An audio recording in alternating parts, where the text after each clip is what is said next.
Tayyip Erdogan, His Excellency Flex Tshisekedi, Chairperson of African Union, His Excellency Moussa Faki Mohamed.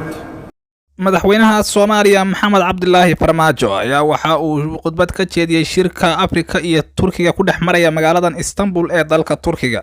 madaxweynaha Soomaaliya Maxamed Cabdilaahi Farmaajo ayaa waxa uu khudbadiisa ugu horeyn u mahad celiyay madaxweynaha dalkan Turkiga Recep Tayyip Erdogan oo uu ku sheegay in dowladda dalka Turkiga ay taageero dhan walba u muujisay dalka Soomaaliya oo xaalad adag ku jira sida uu sheegay.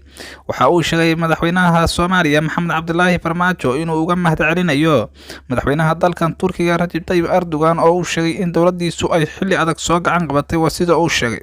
intaas ayaa waxa uu sii raaciyay madaxweynaha Soomaaliya Maxamed Cabdilaahi Farmaajo inay dowladda Turkigu taageero siisay Soomaaliya isagoo oo sheegay inay dhistay cusbitaallo, wadooyin iyo waliba dhinaca ciidamada la tababarayo. intaasi waxa uu ku daray in dowladda dalkan Turkiga ay uga mahad celinayaan taageerada weyn ay siinayaan dalka Soomaaliya. waxa uu intaasi ku daray madaxweynaha Soomaaliya Maxamed Cabdilaahi Farmaajo in ay dowladda dalkan Turkiga ay fursad weyn ugu jirtay Afrika dhaqaalaha marka loo eego oo uu sheegay in shirkan uu yahay kii saddexaad.